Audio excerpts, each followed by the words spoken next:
y'all, I'm Kitty, and this podcast is mine, Missing, Murdered, Unidentified in New England.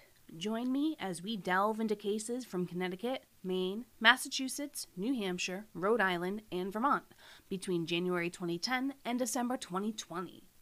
Episodes vary in length due to available information. All research, opinions, and errors are my own, with updates and corrections when possible. Trigger warnings will be provided for sensitive topics like suicide, animal death, and domestic violence. Wound descriptions are integral to the narrative and won't be trigger warned. Now with that, please join me as I tell you about May 2014. May 1st, 2014. Brian Alexander Wilson is missing. Originally reported missing out of Hampstead, New Hampshire, Brian was last spotted in Point Reyes Station, California, on or about May 1st or May 9th, 2014. Brian is a white male with brown hair and hazel eyes, is 5'6" to 5'9", and 140 to 180 pounds. Sometimes Brian rocks a beard. Please call 1-603-329-5700 with any information. May 2nd, 2014. Daniel Skeen was a good man and lived for his daughter, would do anything for anyone, and wouldn't think twice about it. Music was his life. Daniel Skeen, stage name D. Burrows, was born on January 26, 1983, to parents Hirafa Skeens Murray and Romac Murray. Daniel was the brother of Tremaine and Melinda, and the father to Danae Johnson, whose mother is Kristen Johnson. On the evening of May 2nd, 2014, Daniel posted on his Facebook wall, quote, "Sometimes making the wrong choices can make a better future. #life. Also on that May evening, someone mercilessly shot Daniel, and an individual in a brown 2005 Lexus was witnessed leaving the 9 Gladeside Avenue, Mattapan, Massachusetts scene, and could be the potential key to unlocking this case. Daniel was interred at Oak Lawn Cemetery. There was a trust fund set up for Danae in lieu of flowers. No other information is available. Please call 1-800-494-TIPS.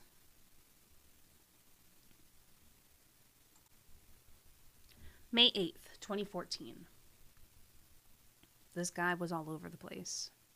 Attempted murder, assault, heroin dealing, high-speed chases, unlicensed firearms. Surprised he was out on the streets. Oh, wait. This is Mass. Regardless of his past, he was still loved and cherished by many and was always there to help. So before you talk down or bad about someone I love, you should make sure your hands are clean. Just another one hating. If you don't have nothing nice to say, then simply shut up. I knew Gillis most of my life, and I'll say this. No one is perfect. But he really was the sweetest man I knew. A great father, brother, son, etc. I'll always remember him for what he was, not for what he did. Remember, 2 wrongs don't make a right.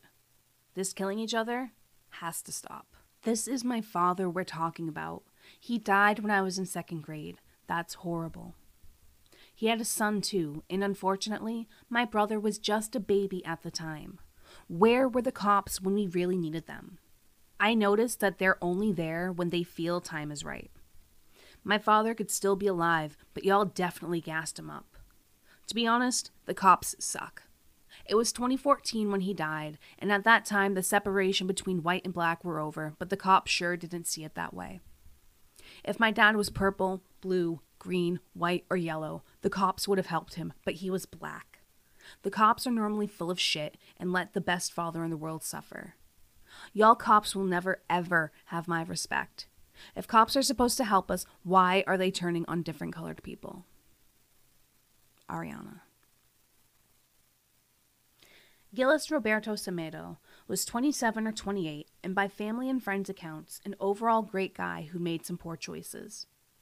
At the age of 23, Gillis was tied to a heroin sales operation out of 44-year-old former barber Ronald Souza's establishment.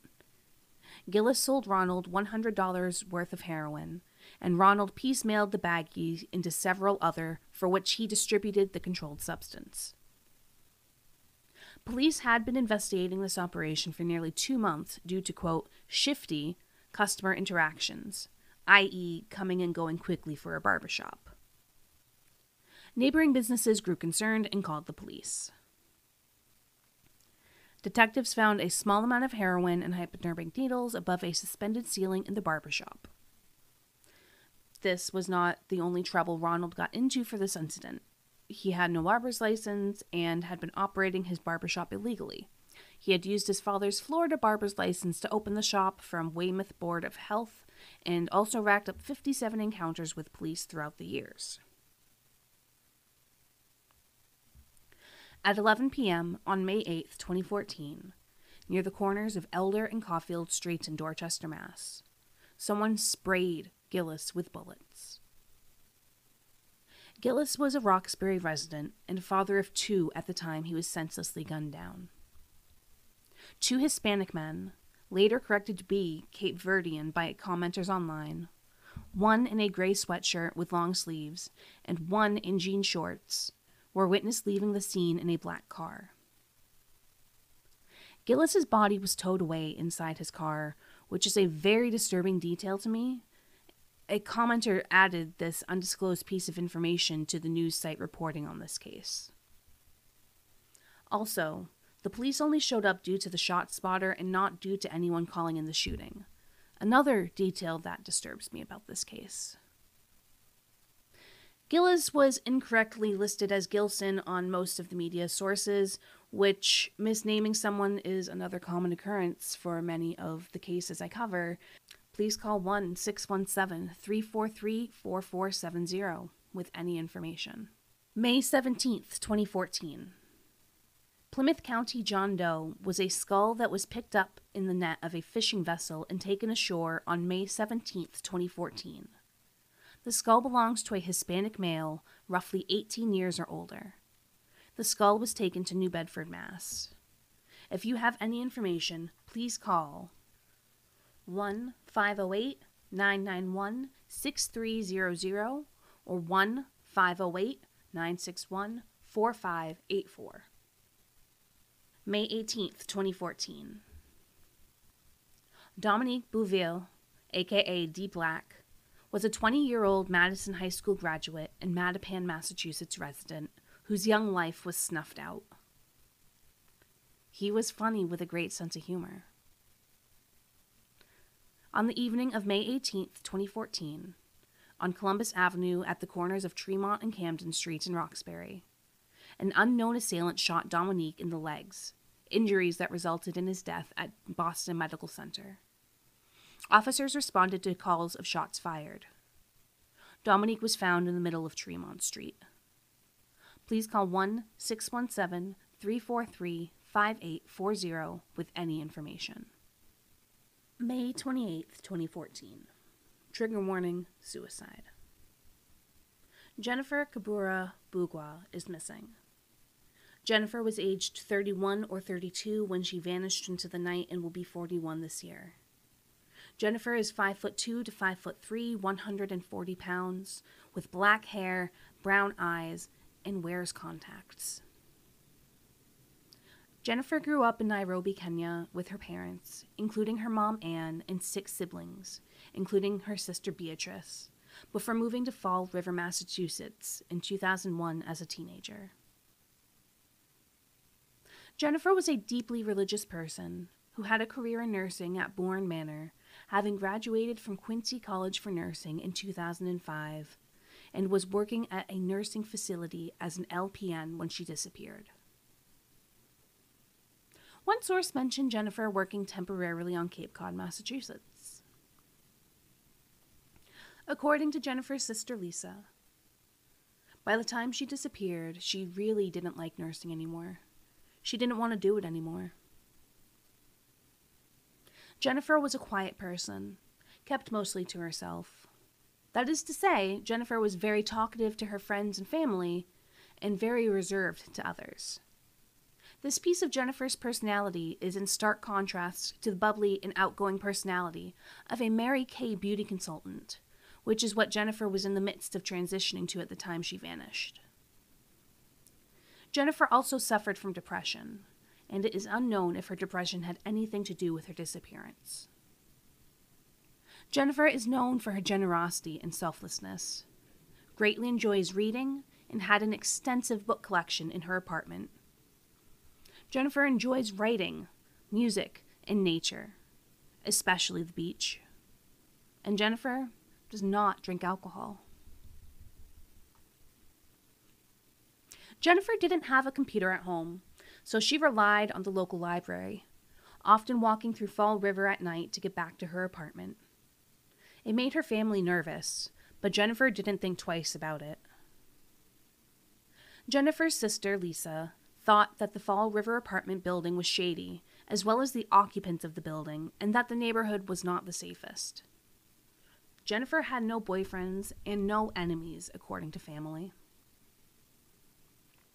Jennifer was last seen alive outside of her apartment on South Main Street in Fall River, Massachusetts, and Jennifer kept constant contact with her family. Disappearing the way she has left her family incredibly panicked. Jennifer's green Toyota Camry was discovered abandoned at a strange angle, blocking the way into the car wash attached to the Shell gas station located at 890 South Washington Street parking lot near the dumpster in North Attleboro, Mass, off Route 1 near the I-295 exit, shortly after Jennifer vanished. Jennifer left behind her phone and purse in her vehicle, and her car keys were located outside away from the vehicle. Paperwork, a license, and her wallet were also recovered from the vehicle. Jennifer's car was noticed around midnight, but not called into police as being suspicious until about 3 a.m. on May 28, 2014. The car was shut off, and police discovered one of Jennifer's sandals nearby, some reports saying that the sandal was located in a dumpster. And of course, like in most of these cases, the video camera across the street was working, but only managed to capture grainy footage. And the video camera directly at the location was busted. North Attleboro police called Lisa, Jennifer's sister, at 11 a.m. the following morning to see if she had any leads as to Jennifer's whereabouts. So little did Lisa know about Jennifer's whereabouts. One source said Lisa discovered that Jennifer had recently moved to her South Main Street apartment from her prior Fall River address. Police haven't been able to confirm or deny that Jennifer was abducted from the parking lot. Jennifer's sisters think that Fall River is the likeliest place to look for Jennifer, and that the answers might be there, and that the vehicle was left in North Attleboro as a red herring or to throw off the investigation. Another reason to focus on Jennifer and Fall River is that Fall River doesn't have the best reputation for its safety, according to Reddit. The day that Jennifer had vanished, nobody recalls what she was wearing, nobody knew the last spot Jennifer was seen at, and the store where Jennifer's car was located had a busted camera near where the car was found. Over at Jennifer's apartment, which according to one source had been refused entry to police or family, looked lived in and recently used at the time of Jennifer's disappearance. Jennifer was new to the apartment complex, and her landlord was shady as fuck. Police had already sealed off Jennifer's apartment by the time the family had arrived, but the property manager allowed them to peek inside. He opened the door and everything was intact. There was a purse. Though a purse was discovered with the Toyota, making me think there could have been multiple or that this was a misquote. Nobody in Jennifer's apartment building seemed to know Jennifer well at all, and they were unable to report on anything suspicious occurring around the time of Jennifer's vanishment. Although a neighbor claimed they saw Jennifer shuffling through papers in the car earlier the day she had vanished, nothing came about from that tip. Police also investigated a storage unit tied to Jennifer that her family had to clear out, and no clues there were found either. A prayer vigil was held on August 16, 2014 at 3 p.m. at Fall River's Kennedy Park. A private investigator was hired and unable to continue to be funded, and they were unable to find anything more about Jennifer's disappearance than the police had. Police released Jennifer's car and possessions to her family a few weeks after Jennifer disappeared. Over the years, the police have rehashed the case, going back through fingerprints, cell records, and witness statements, to no avail. Online speculation has said that Jennifer staged her disappearance and went on to complete suicide in a way her family would never find her. This theory is mainly due to Facebook photos that were shared that seemed to be a farewell of sorts. Other speculations, due to the off-putting behavior, is that the landlord likely had something to do with Jennifer's disappearance. Lisa thinks that Jennifer was likely abducted. She's a very quiet person and reserved. She doesn't talk much. She's not loud. She's the quietest person in the family, Lisa said. Maybe someone took advantage of her. Others are not so sure. Why the career change? Why the sudden move? Was there more we don't know? All I know for sure is that a young woman is missing, and the circumstances are mysterious. Please call 1-508-820-2300 or 1-508-695-1212 with any information about missing Jennifer Kabura Bugwa. May 30th, 2014. The remains of an unidentified black male were discovered in a Boston residence. The man was pre-70s, 5'10", and about 180 pounds. Putrefaction and decomposition had begun, making the identification of the man impossible. The man had 1 to 1 1/4 inch brown hair, brown eyes, and had facial stubble. On the man's right lower arm was the tattoo Louis LG. The man was wearing tan pants. One comparison was made to Andrew Peter Dobbs, who vanished in 1981 from Norton, Mass., which is only 42 minutes away from where this individual was located. Andrew Peter Dobbs disappeared in 1981 after murdering his girlfriend. Andrew was last seen pushing the girlfriend he allegedly shot in the chest out of his car alongside Route 123. In 1982, the feds issued an arrest warrant for Andrew for unlawful flight to avoid prosecution. If you have any information, please call 1-800-494-TIPS. If you have any questions, complaints, or concerns about the podcast you encountered here today, please message me at minepodcast@gmail.com. That's mine with 2 M's, 2 I's, 1 N, 1 E at gmail.com. And thank you so much for listening. Later, y'all.